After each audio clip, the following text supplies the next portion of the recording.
The first time I noticed the hollowness in my own life, it hit me like ice water.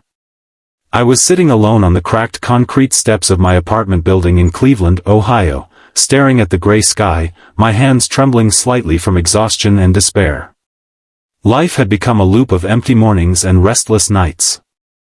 I had a job that paid bills but not my heart, friends who cared but couldn't reach the shadow I carried inside, and memories that felt like stones in my chest. It wasn't sadness. It was emptiness, a vacuum swallowing everything I thought I knew about joy. As I sat there, barely noticing the sun breaking through the clouds, a soft voice startled me. "Hey," she said, holding a tray with 2 glasses of lemonade. I looked up, startled. A young woman, perhaps in her late 20s, with sun-streaked hair and eyes that seemed to see straight through me, smiled gently. Her name was Sarah. She didn't ask questions or comment on my broken state. She simply handed me a glass, the condensation cold against my fingers. And then, almost shyly, she whispered, "I know what it's like to feel empty. If you've ever felt the weight of being unseen, I want you to take a moment and like, comment, share, and subscribe to this channel, because stories like this remind us that kindness and second chances can come when we least expect them." I didn't know what to say at first. I took a hesitant sip, the tang of the lemonade strangely comforting, as if the world had decided to stop for a moment just for me. Sarah sat beside me on the steps, silent, letting me breathe in the presence of someone who didn't judge my worn-out hoodie, my disheveled hair, or the way my shoulders sagged under invisible burdens. She didn't need to speak to fill the silence, her presence was enough. And yet, there was something fragile, almost trembling, behind her gaze, something that mirrored my own. Over the next few days, Sarah became a quiet constant in my life. Sometimes she appeared with lemonade, sometimes with just a word or a knowing smile. At first, I resisted opening up. Years of disappointment and quiet despair had taught me that vulnerability was dangerous. People left, promises broke, and pain had a way of becoming permanent if you let it. But Sarah didn't push. She just showed up, reminding me that presence could be a lifeline. Slowly, I started sharing pieces of my story.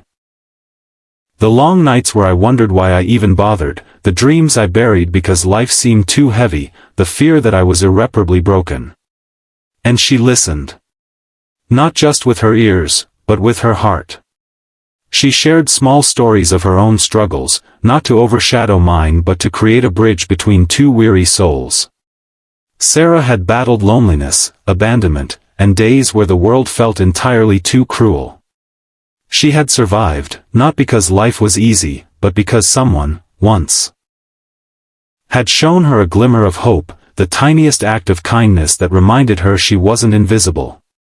One evening, as the sun dipped behind the city skyline, Sarah and I walked through the quiet streets, lemonade cups in hand, watching the orange light stretch across abandoned parking lots and small brick buildings.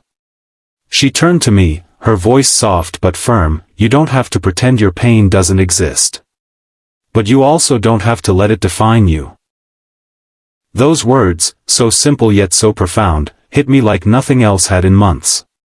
For the first time, I felt a crack in the armor I had built around my heart.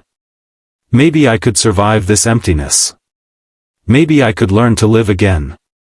Life didn't change overnight. I still stumbled, still faced days where the void seemed endless.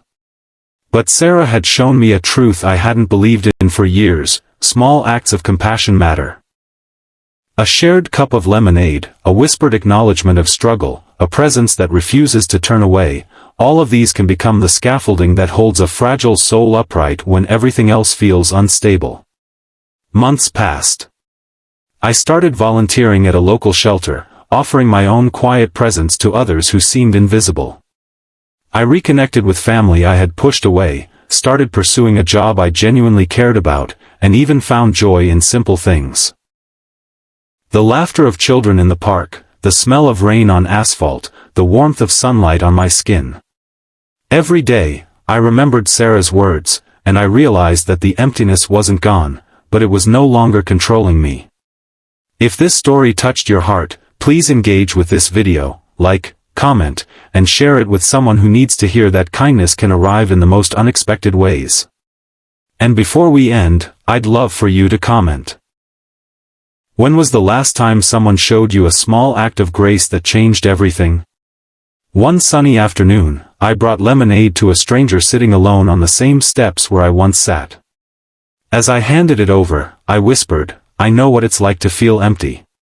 And in that moment, I understood fully, Sarah's gift wasn't the lemonade itself, it was the reminder that we are never truly alone. Even in the darkest emptiness, a single hand extended in kindness can illuminate a path back to hope.